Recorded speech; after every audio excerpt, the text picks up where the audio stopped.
The space station Concordia floated in the dark between three suns. It was huge, like a metal city spinning slowly in space. Ships from all over the galaxy came here once every year for the same reason. The Galactic Combat Championships were about to begin. Princess Yuna stepped off her royal ship with her head held high. She was tall and beautiful, with skin that looked like blue crystal and eyes that glowed softly. Behind her walked 20 servants, all dressed in white robes. The Vorthak people ruled 17 star systems, and everyone in the galaxy knew their power. Yuna had never lost a fight. Her people were born with minds that could touch other minds. They could read thoughts and move things without touching them. To her, most aliens were like children playing with sticks. The main hall of Concordia was packed with beings from every corner of space. There were the rock-like granite lords from the outer rim. The flying skyfish floated above everyone else. Even the mysterious shadow walkers had sent someone, though you could barely see them. But Yuna's eyes stopped on a group near the registration desk. They looked so ordinary it was almost funny. 2 arms, 2 legs, brown hair, and no special powers that she could see. Humans. "Look at those creatures," she said to her servant Nari, who walked beside her. "How did such weak things even get invited here?" Nari was smaller than Yuna, with green crystal skin instead of blue. She had served the princess since they were both young. "I heard they defeated the Corvani pirates last month, Your Highness." "Maybe they are stronger than they look," Yuna laughed, and the sound was like silver bells. "Pirates? Any fool with a ship can fight pirates. This is real combat." The human group turned when they heard her laugh. One of them walked over. He was not very tall, with black hair and dark eyes. His clothes were simple, just a gray uniform with Earth's symbol on it. But something in his eyes made Yuna pay attention. "Excuse me," he said in perfect galactic standard. "I am Captain Do-Hyun Park of the Terran Federation. I could not help but hear you talking about humans." Yuna looked down at him. Even though he was not short for a human, she was much taller. "I was just wondering how your people got invited to a real tournament. This is not a place for beginners." Do-Hyun smiled, but his eyes stayed serious. "We may be new to galactic politics, but humans have been fighting for thousands of years. We learn fast. Fighting each other with primitive weapons on one small planet," Yuna said. "This tournament has champions from races that have conquered whole systems. Your people have not even left your own solar system until recently."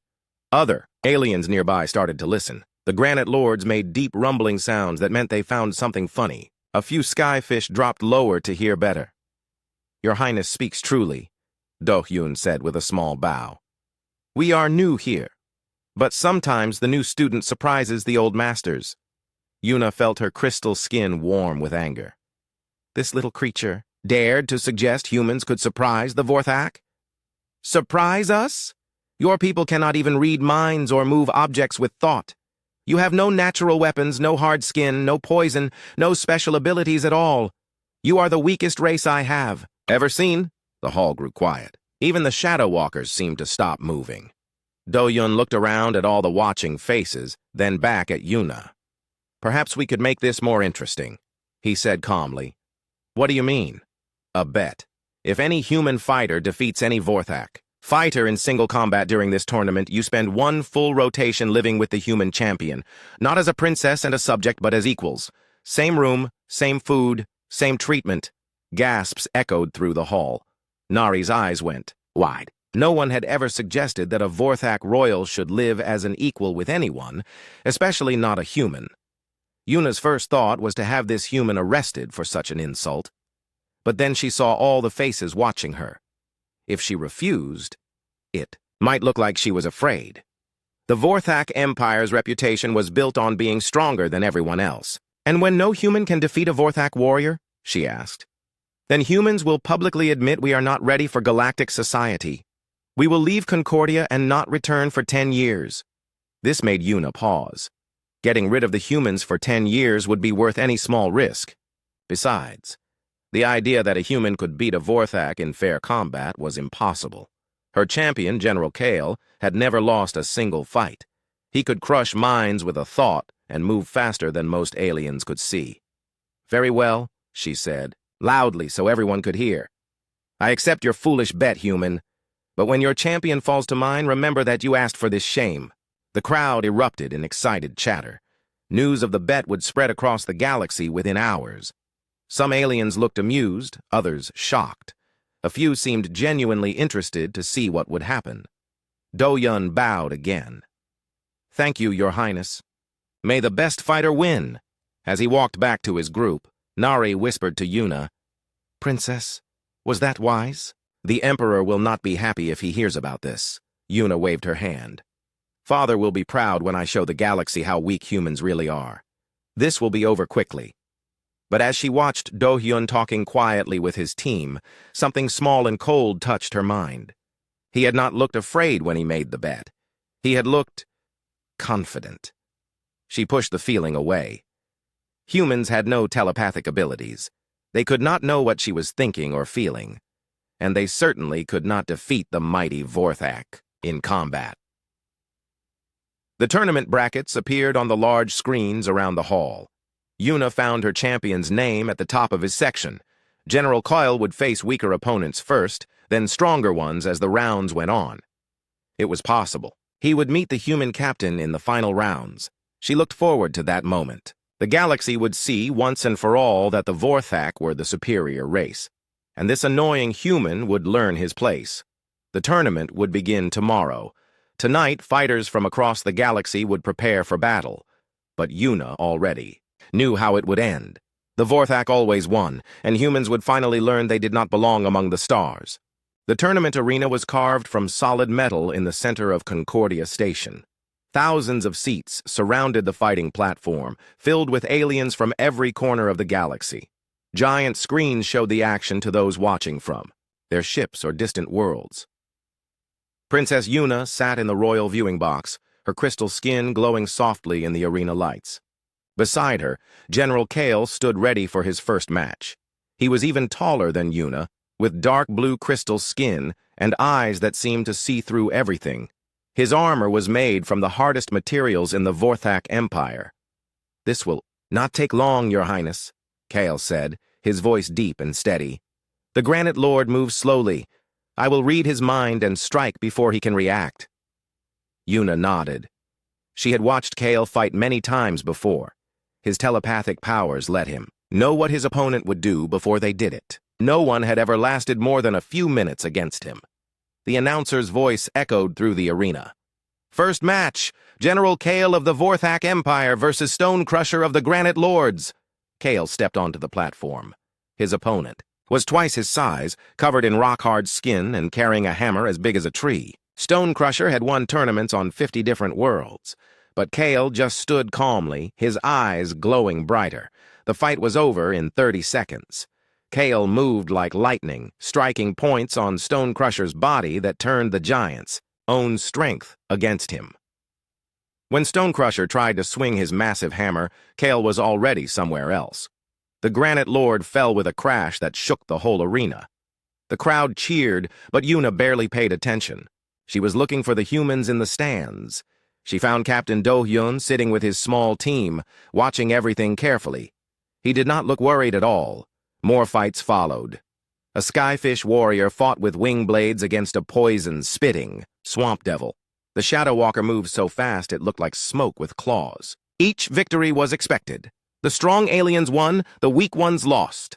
Then it was time for the first human fight. Captain Do-Hyun Park of Earth versus Razortail of the Desert Worlds, the announcer called. Yuna leaned forward in her seat. Finally, she would see this confident human get crushed. Razortail was known across 3 systems as a deadly fighter. His tail could cut through steel, and his reflexes were faster than most people could think. Do-Hyun walked onto the platform, wearing simple armor that looked almost primitive compared to the high-tech gear other fighters used. He carried no fancy weapons, just a plain sword and a shield. Across from him, Razortail's tail swished back and forth like an angry snake. The fight began, and Razortail attacked immediately. His tail lashed out like a whip, fast enough to cut the air itself. But somehow, Do-Hyun was not there when it arrived. He moved just enough to avoid the strike, then stepped in close. What happened next confused everyone watching. Do-Hyun did not try to match Razortail's speed or strength. Instead, he did something unexpected. He threw dirt in Razortail's eyes. The alien crowd made sounds of shock and anger. Throwing dirt was not against the rules, but it seemed dishonorable. Razortail screamed and clawed at his face, trying to clear his vision. That was when Do-hyun struck with his sword, hitting a nerve point that paralyzed the alien's tail. Without his main weapon, Razortail was just another desert dweller with good reflexes. Do-hyun finished the fight quickly and cleanly. Yuna felt her crystal skin grow cold. That had not gone as she expected. The human had won, but not through superior strength or speed. He had used tactics that seemed almost crafty. Interesting, General Kale said beside her. The human fights without honor. He fights to win, Nari said quietly. Both Yuna and Kale looked at her in surprise. Servants rarely spoke during tournaments. I mean, he used the rules as they were written, not as we expect them to be used. More fights followed over the next few days. Do-hyun continued to advance, but each victory was stranger than the last. Against a skyfish, he used bright lights to confuse its natural sonar. Against a mind-bender, he wore a helmet that protected his thoughts while making noise that hurt the alien's sensitive ears. Other aliens began to pay attention. They whispered in the halls about the human who fought like no one they had ever seen.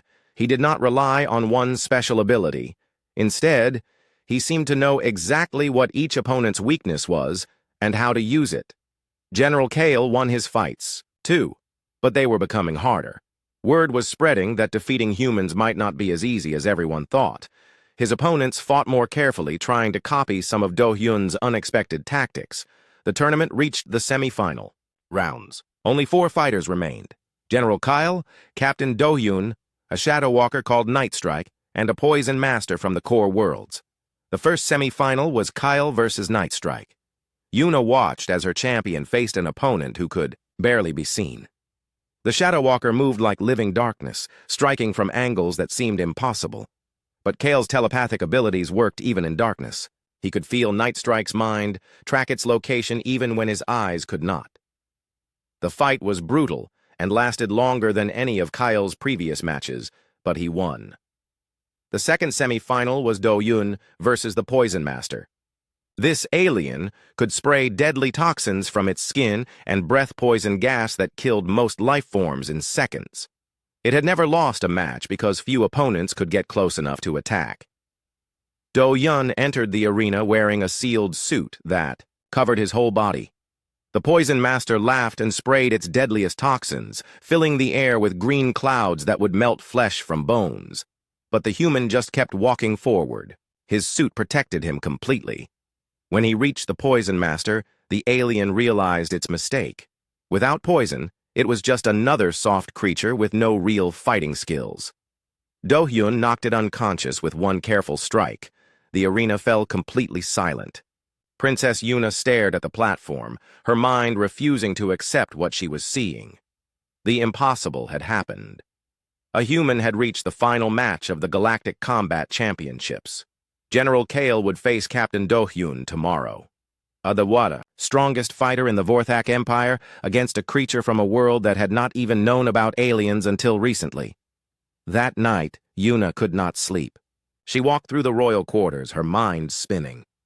How had this happened? Humans were supposed to be weak, primitive, helpless. Yet one of them had defeated every opponent put in front of him. She found herself at the viewing window looking out at the stars.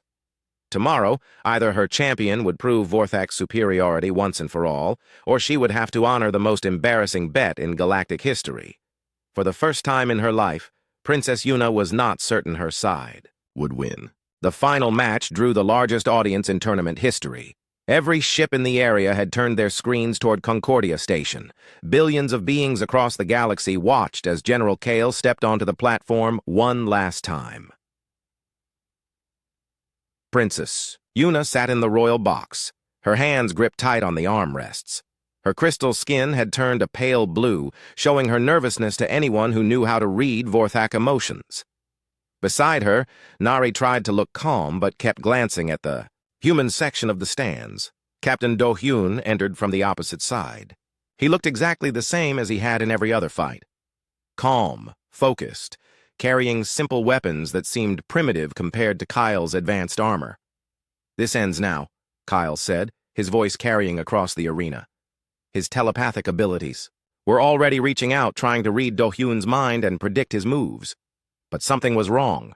Where other opponents had minds full of thoughts and plans, the human's mind felt quiet. Not empty, but controlled in a way Kale had never experienced.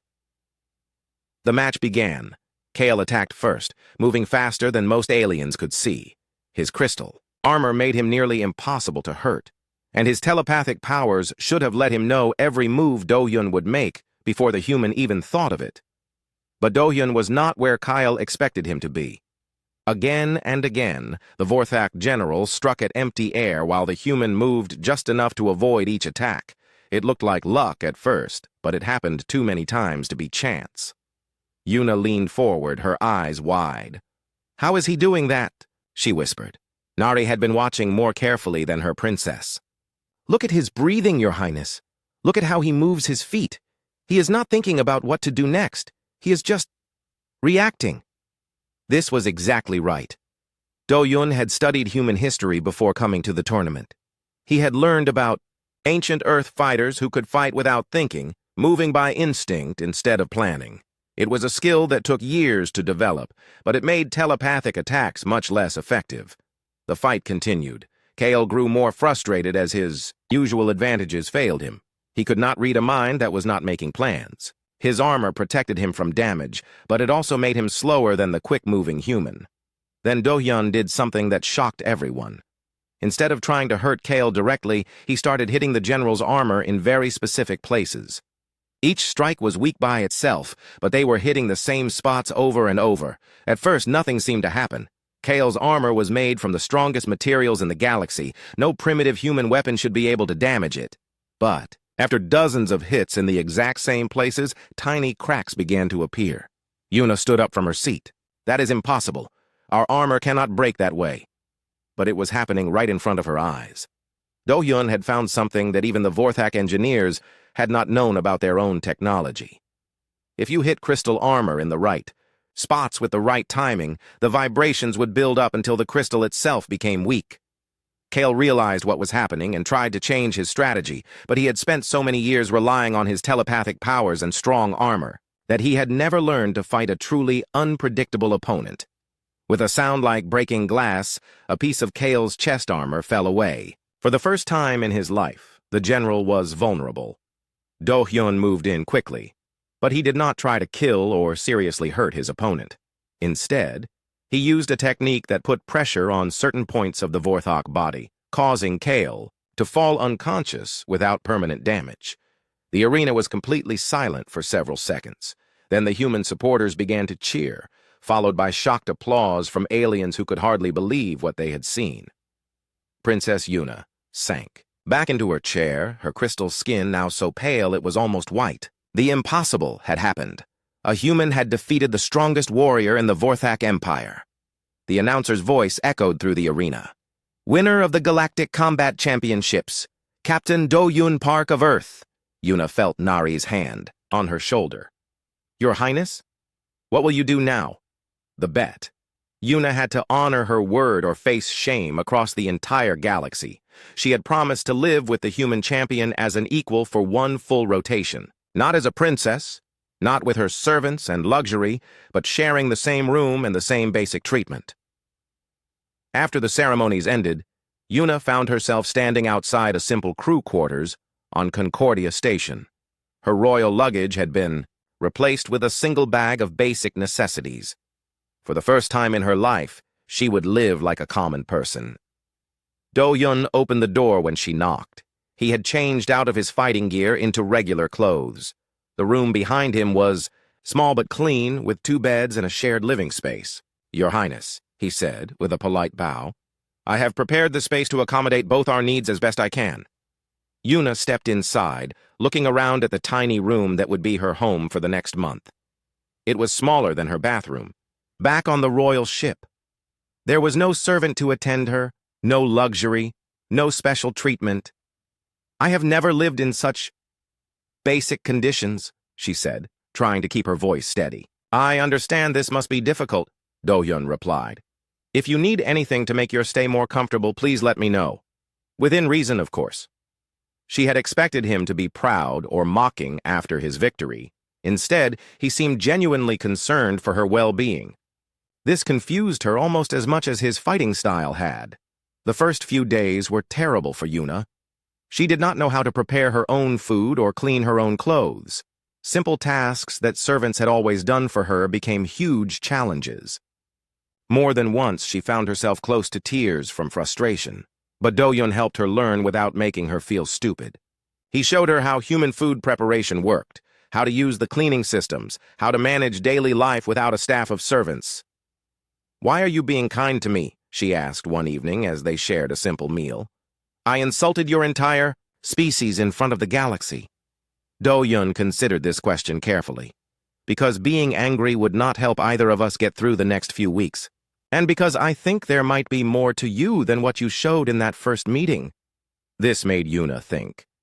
She had always acted the way a Vorthak princess was supposed to act, looking down on other species and showing the superiority people expected. But here, living as an equal, she was starting to see things differently. When she became sick from eating unfamiliar human food, Do-hyun cared for her personally instead of calling for medical help. He brought her water, made sure she rested, and even told her stories from Earth to help pass the time while she recovered. No one had ever done such things for her before.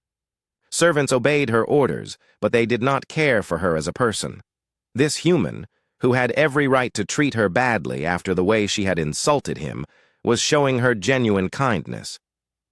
As the days passed, Yuna began to realize that her ideas about humans might have been very wrong. 2 weeks had passed since Princess Yuna moved into the small quarters with Captain Do-hyun. She was getting better at taking care of herself, though she still burned food sometimes and had trouble with the cleaning machines. One evening, as they sat together eating a simple dinner, Yuna noticed books scattered around Do-hyun's side of the room. The writing was in different languages, some she recognized and others she did not. "You can read Skyfish script?" she asked, pointing at one of the books. Do-hyun looked up from his food.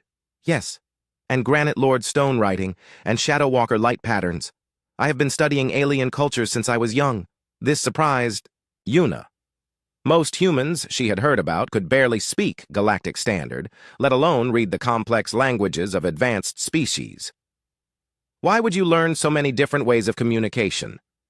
"Because understanding others makes you stronger," he said simply.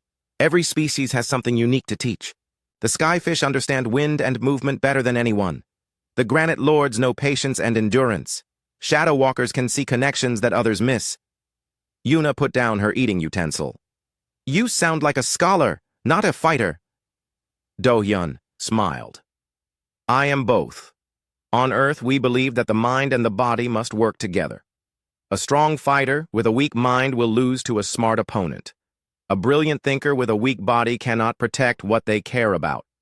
This was not how Vorthak society worked. Her people were divided into different groups. Some were warriors, others were thinkers, others were artists or builders. Each person was expected to focus on only one thing and do it perfectly.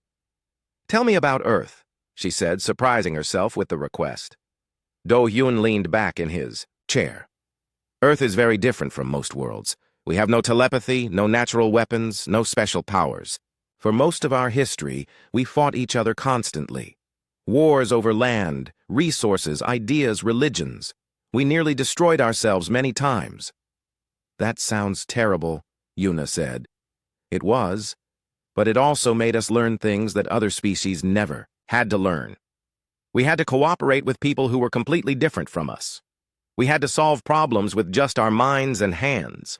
We had to survive in every kind of environment our planet could create." He stood up and pulled out a small device that projected images in the air. Yuna saw pictures of Earth, blue oceans, green forests, white mountains, and cities full of humans working together. "We learned that being different from each other made us stronger, not weaker," Do-hyun continued. "A human from the cold mountains thinks differently than one from the hot deserts. A person who grows food has different ideas than someone who builds machines. When we combine all these different ways of thinking, we can solve problems that would stop any single type of person. Yuna studied the images carefully. Your people all look almost the same, but you act like they are completely different species. In some ways, they are. But we learned to see that difference as valuable instead of threatening. This made Yuna uncomfortable. Vorthak's society was based on everyone being similar, following the same rules, thinking the same thoughts. Different ideas were seen as dangerous, something that could weaken the empire. A few days later, something happened that changed everything. Yuna was walking alone through one of Concordia's shopping areas when she heard fighting sounds from a side corridor. She went to investigate and found 3 Corvani criminals attacking an elderly skyfish merchant. The Corvani were known across the galaxy as pirates and thieves who preyed on anyone weaker than themselves. The merchant was trying to protect a case of valuable crystals, but he was too old to fight effectively. The Corvani were enjoying hurting him, taking their time instead of just stealing what they wanted and leaving. Yuna's first thought was to call for station security, but by the time they arrived, the old skyfish might be seriously hurt or killed. Her second thought was to use her telepathic powers to stop the criminals, but there were 3 of them, and they were trained fighters. She was not sure she could handle all of them at once, especially without her royal armor. That was when she remembered something Do-Yun had told her about human problem-solving. When you cannot win by being stronger, you have to be smarter.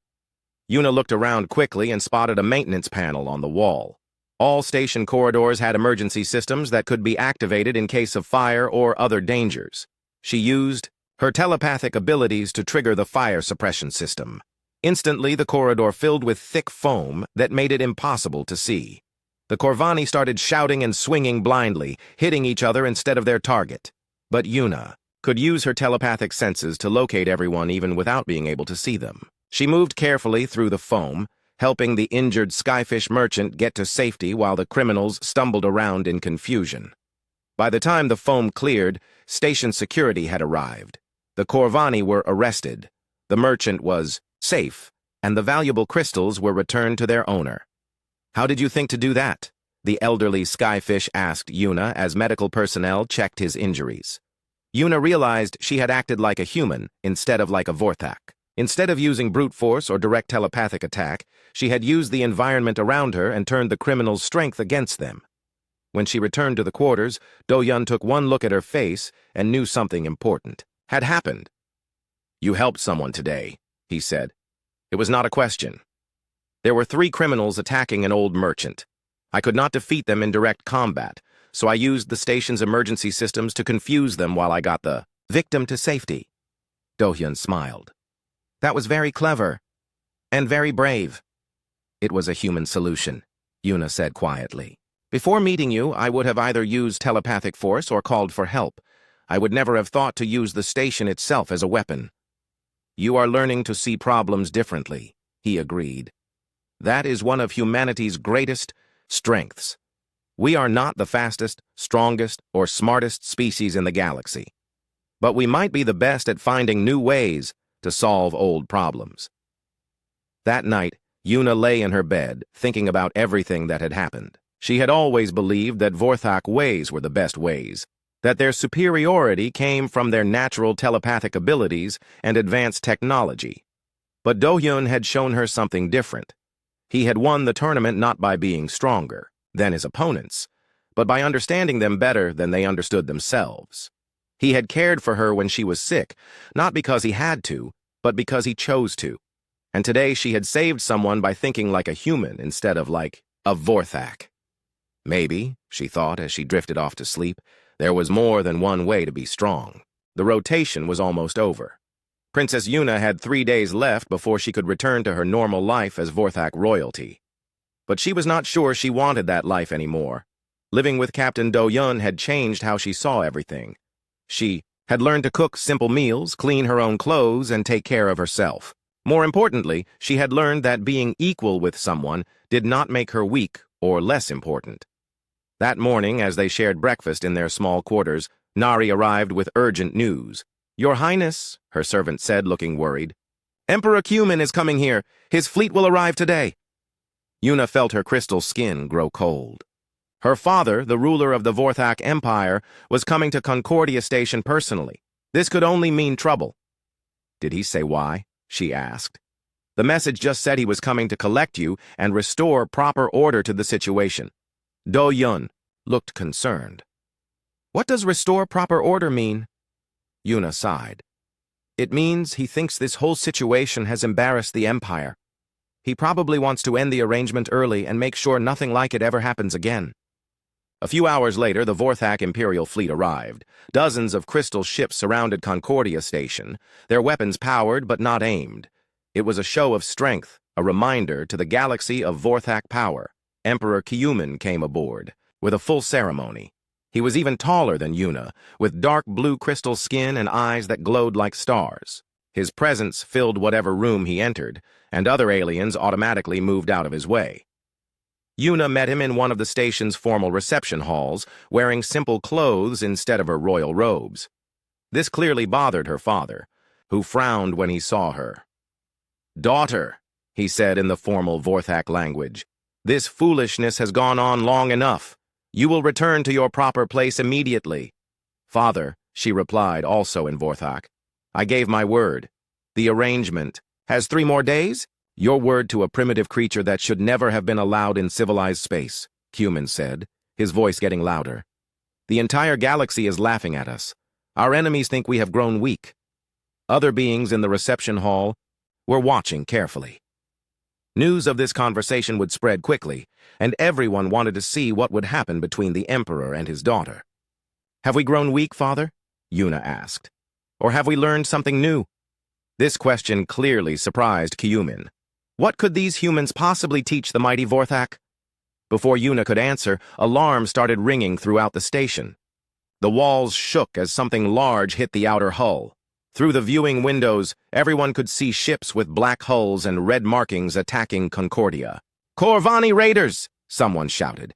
"They are trying to board the station!" The Corvani were the most feared criminals in this part of the galaxy. They had somehow gathered a large fleet and decided to attack while the station was full of valuable targets from many different worlds.